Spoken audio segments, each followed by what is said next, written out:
하나님 아버지, 은혜를 감사합니다. 이 아침 시간을 통하여 하나님께 기도로 나아갑니다. 우리에게 말씀하여 주실 때 깨닫게 하시고 온전히 아버지께 구하는 이 시간이 되게 하옵소서. 예수님 이름으로 기도드립니다. 아멘. 찬송가 453장 하나님께 찬양드립니다.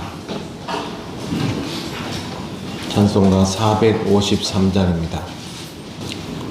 예수 더 알기 원하네. 크고도 넓은 은혜와 배속해 주신 사랑을 간절히 알기 원하네. 내 평생의 소원, 내 평생의 소원, 배속해 주신 사랑을 간절히 알기 원하네. 성령이 스승 되셔서 진리를 가르치시고 거룩한 뜻을 깨달아 예수를 알게 하소서. 내 평생의 소원, 내 평생의 소원, 대속해 주신 사랑을 간절히 알기 원하네. 성령의 감화 받아서 하나님 말씀 배우니 그 말씀 한 절 한 절이 내 맘에 교훈 되도다.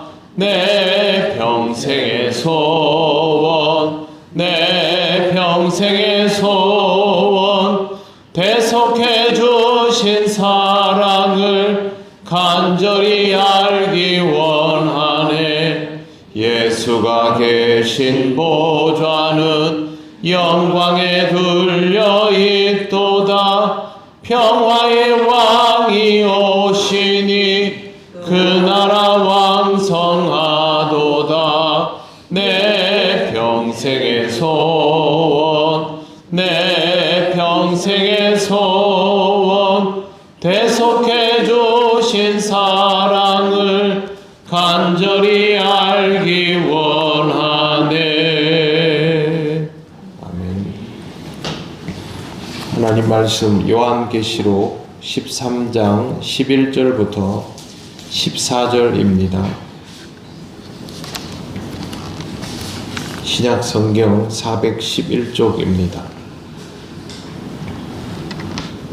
13장 11절부터 14절까지 한 절씩 교독하겠습니다. 내가 봄에 또 다른 짐승이 땅에서 올라오니 어린 양같이 두 뿔이 있고 용처럼 말을 하더라.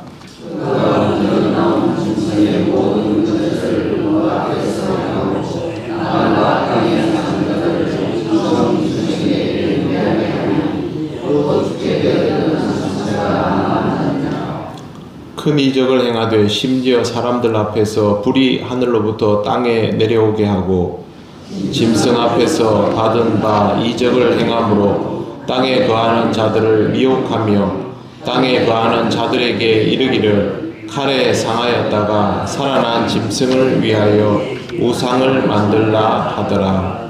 아멘. 오늘 말씀은 내가 봄에 또 이렇게 시작을 하고 있습니다.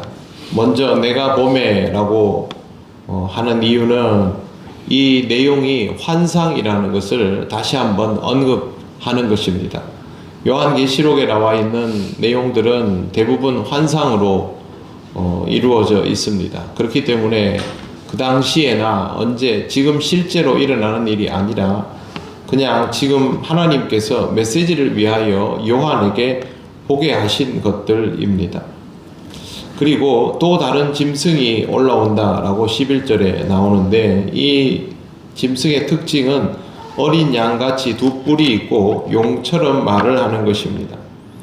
등장하는 단어가 어린 양과 용인데요. 어린 양과 비슷해 보이고 용과 비슷한 행동을 한다라고 이해하면 되겠습니다. 과거에 이 구절에 어린 양은 새끼 양으로 표현이 되었습니다. 계시록 5장 6절에 나오는 보좌와 내 생물과 장로들 사이에 있는 어린 양은 예수 그리스도이시죠. 이거와 표현이 겹치면 사람들이 똑같다고 받아들일까봐 어린 양이라고 번역하지 않고 굳이 이 부분을 우리 개역 한글판은 새끼 양이라고 번역했는데 헬라어는 똑같은 아르니온입니다. 어린 양입니다. 그래서 지금은 어린 양으로 번역을 했습니다. 어린 양이어야 하는 이유는 이 짐승이 모양을 어린 양 예수 그리스도에 맞춰서 모방했다라는 특징이 있기 때문에 새끼 양이 아니라 어린 양으로 번역하는 것이 맞습니다. 왜 어린 양으로 모방을 할까요? 어린 양을 바라는 사람들을 유혹하기 위해서 어린 양으로 모방합니다. 근데 하는 내용은 용처럼 말합니다. 용에 대한 정확한 설명은 12장 9절에 나옵니다. 큰 용이 내쫓기니 옛 뱀 곧 마귀라고도 하고 사탄이라고도 하며 온 천하를 꿰는 자라. 그가 땅으로 내쫓기니 그의 사자들도 그와 함께 내쫓기니라. 사탄은 온 천하를 꿰는 자이지요. 그런데 이 두 번째 짐승이 용처럼 말을 한다는 것은 온 천하를 꿰는 자와 동일한 방식의 말을 한다라는 뜻입니다. 그러면 사실상 용의 역할을 연장하여서 하게 되는 존재가 짐승이라는 뜻입니다. 이렇게 이해하면 쉽습니다. 모양은 예수님 같고 하는 짓은 마귀다. 그렇게 이해하면 가장 쉽겠습니다. 세상에는 이런 짓을 하는 사람들이 있습니다. 그 사람들이 짐승이라는 말이 아니라 사탄이 이런 짐승을 사용하여 사람들을 미혹한다라는 것을 주의해야 한다는 뜻입니다. 이런 짐승을 이용하는 것처럼 또 다른 누군가를 이용해서 계속해서 세상에서 살아가고 있는 사람들을 미혹할 것이기 때문입니다. 12절입니다. 그가 먼저 나온 짐승의 모든 권세를 그 앞에서 행하고 땅과 땅에 사는 자들을 처음 짐승에게 경배하게 하니 곧 죽게 되었던 상처가 나은 자니라. 두 번째 짐승은 첫 번째 짐승의 업그레이드 버전입니다. 첫 번째 짐승의 모든 권세를 그대로 행할 뿐만 아니라 땅과 땅에 사는 자들이 첫 번째 짐승을 경배하도록 하는 역할까지 합니다. 그러면 첫 번째 짐승, 두 번째 짐승이 다 경배를 받는 위치에 있게 되는 것이죠. 그리고 땅과 땅에 사는 자들이라는 이 표현은 계시록 12장 12절에 나오는 하늘과 하늘에 사는 자들과는 대치 개념이 됩니다. 천상의 교회와 대치되는, 그러면 지상에서 신앙으로 살아가려는 그리스도인들을 핍박하는 공동체, 단체, 이런 것들이 여기에 해당된다고 할 수 있습니다. 그리고 중요한 것은 곧 죽게 되었던 상처가 나았다입니다. 짐승이 죽게 되었는데 상처가 나았다. 그러면 이 시대 사람들은 네로의 부활을 떠올립니다. 히틀러 시대 사람들은 히틀러의 부활을 떠올리고, 어느 시대 사람들이든 그 시대에 사실상 이 역할을 감당하게 되는 누군가나 아니면 어떤 사조의 부활을 떠올리게 되는 것입니다. 용은 욕망을 이용하여 자신이 필요로 하는 짐승을 계속 소환합니다. 그렇기 때문에 누구든지 불러내고 누구든지 미혹할 수 있는 것이죠. 짐승은 실제로 그럴 만한 위력을 가지고 있는 존재로 알려집니다. 13절에 보시면 큰 이적을 행하되 심지어 사람들 앞에서 불이 하늘로부터 땅에 내려오게 하고 라고 되어 있습니다. 불이 하늘로부터 땅에 내려오게 하고, 이것은 하나님의 종이나 또 예수 그리스도께서 보여주실 수 있는 이적의 수준과 맞먹는 형태의 능력을 뜻합니다. 하나님이 임재하실 때 이런 현상이 있는 것이죠. 성경에 보면 모세가 하나님과 대면하는 자리, 고라 자손이 반역으로 죽는 자리, 또 엘리야가 기도하던 자리, 이런 데에서 이미 그런 일들이 일어났다고 기록되어 있기 때문에 이런 이적들이 보이면 사람들이 하나님이 허락하신 기적이라고 받아들일 여지가 있는 것입니다. 지난 목회서신에 썼지만 필리핀 사람들 보십시오. 하늘에 구름 한 조각 걸려 있다고 순식간에 8,000명이 모여들어서 그게 무슨 메시지가 있는가, 무슨 징조인가, 그런 거 찾지 않습니까? 근데 실제로 하늘에서 불이 떨어진다고 생각해 보십시오. 사람들이 그동안 가져왔던 신앙적인 신념 같은 거 다 내던지고 거기에 쫓아갈 가능성이 굉장히 높은 것입니다. 이단 사이비들이 가장 많이 사용하는 방법이 기적과 능력입니다. 그게 진짜이건 가짜이건 사람들이 진짜처럼 여겨지게 만들면 되는 것이고, 실제로 여기에 나오는 것처럼 기적을 행할 수 있는 정도의 수준이 된다면 그런 이단은 거칠 것이 없는 것이죠. 사이비 그 전도자가 인터넷에 나와가지고 자기가 막 귀신을 쫓아내고 한다고 그렇게 좀 영상을 만들어서 보였더니 순식간에 몇십만이 모여드는 것을 보았습니다. 그만큼 이런 사람들은 위력적일 수 있고, 이단 사이비 교주들은 이런 방법을 절대 포기하지 않습니다.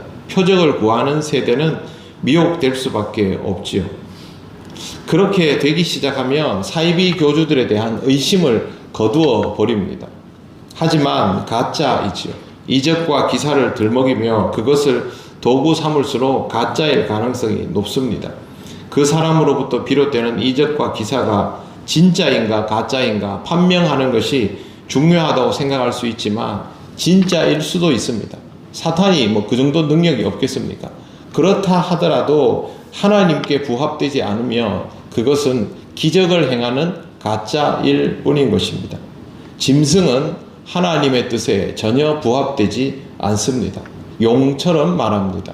예수님처럼 생기고 예수님인 듯 보여도 용처럼 사탄처럼 하는 행동이 드러나게 되어 있습니다.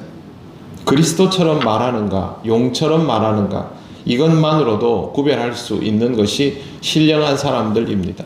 그러므로 우리는 더 신앙의 기준을 든든히 세우고 신앙의 기본에 충실하면서 하나님의 말씀에 따라 모든 것을 판단하고 우리의 감각이나 시선에 따라서 미혹되지 않는 삶을 살아야 합니다. 우리 중심의 삶으로는 이걸 극복하기 어렵습니다. 성령께서 주인 되시는 삶을 통하여 흔들림 없는 그리스도인의 삶을 살아가시기를 바랍니다. 기도드리겠습니다. 하나님 감사합니다. 오늘도 주의 말씀을 은혜로 받으며 믿음으로 이 하루를 살며 우리의 신앙이 더 견고해지기를 원합니다. 성령께서 우리를 인도하여 주셔서 미혹되지 않는 삶을 살아가게 하시고 이 땅에 많은 생명들이 하나님 미혹당하며 살아가고 있습니다. 하나님께서 영으로 역사하여 주실 때에 하나님의 내주하심을 받아들이는 신앙의 삶이 열리도록 인도하여 주시옵소서. 오늘 하루의 모든 것을 주님께 맡겨오며 예수님 이름으로 기도드립니다. 아멘.